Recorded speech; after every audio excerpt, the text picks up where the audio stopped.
Bet since you hadn't seen it in a while here on YouTube, that you didn't think second segment sips were happening. Wrong you are. Wrong you are. So, we're all waiting for that national championship season for Oregon, right? Great chance. Unfortunately, gone by the wayside to the hands of Ohio State this past year. Hat tip, the Buckeyes were really good. PHLY Rothstein. I don't know if you're related to John Rothstein, but that guy's awesome. He is the one, by the way, who coined the phrase, his name is Dana Altman, and he aligns Rubik's Cubes. Hopefully, Oregon aligns those cubes on Sunday in a win over Rutgers at home. Would really like to have that one. Kind of a must-win. So 2026 Oregon is the year you expect us to push for a national championship. Complicated question. I expect Oregon to have a better team on the field in 2026 than what they will have in 2025 for a couple of reasons. Number one, you're going to be resetting at a lot of positions this year, and I think some young guys are going to fill those roles.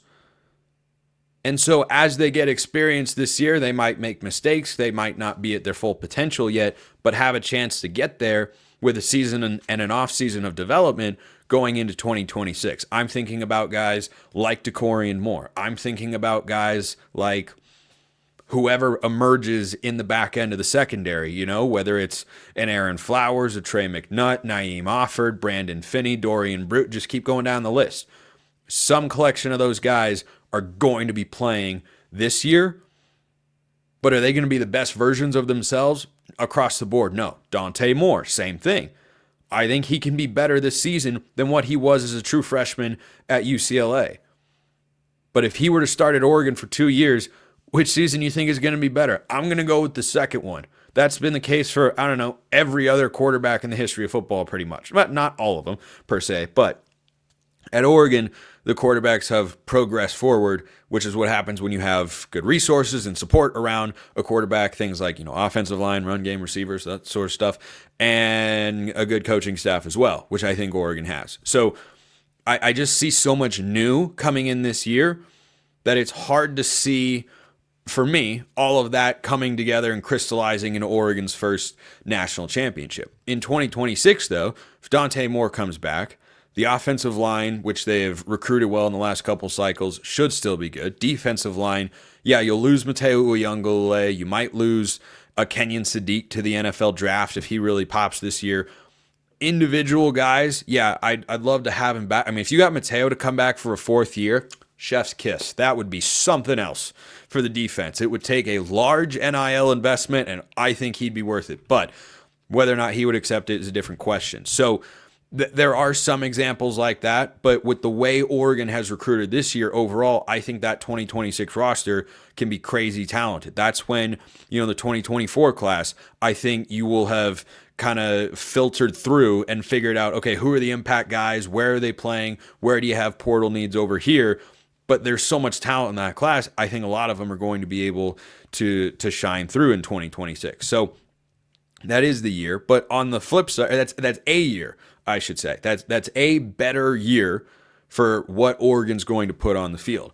I expect the Ducks to have a very good record this season, but I don't put the same ceiling on this year's team until they prove to me otherwise that I had on this past year's team. But the Oregon schedule in 2026 also makes that complicated. This is why I say it's a better opportunity in my view.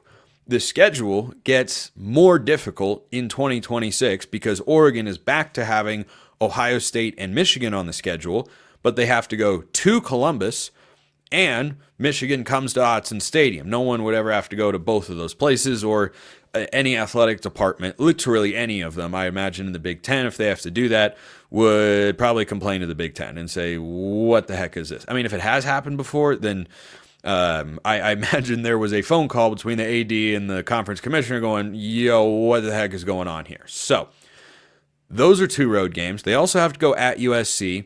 Hard to tell how challenging that's going to be or if Lincoln Riley will even be their coach by the time that game rolls around. We don't have a date for it just yet. They have to go at Illinois and at Michigan State and at Oklahoma State. So those are the road games that Oregon has. Ohio State, obviously the toughest one in the horseshoe, but hey, what's the horseshoe, I mean, regular season against Ohio State, Oregon's awesome. It's that postseason element the Ducks are still working on there. By the way, fun fact, in 2026, Oregon opens with Boise State. That's never gone wrong before. That always goes well, which will be really, really fun. But then the home slate that year is Michigan, Nebraska, Northwestern, UCLA, and Washington in the Big Ten, with Boise State and Portland State as well. So overall, yeah, Oregon's probably favored in most of those games. Not Ohio State, but probably every other one in there.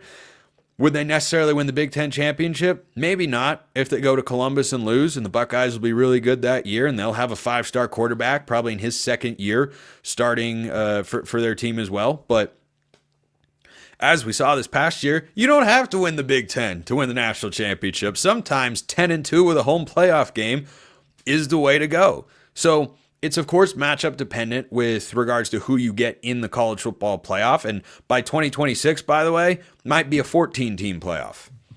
Yeah, I do find that repulsive. But college football is not asking me what I want. It just goes about its business that way. So overall, yeah, I like Oregon's chances that year. I like the team. I do want to see, where they match up with people. When do you play Ohio State? Obviously, Washington will be the last week of the regular season, but all we know from a schedule standpoint is Boise State at Oklahoma State and hosting Portland State.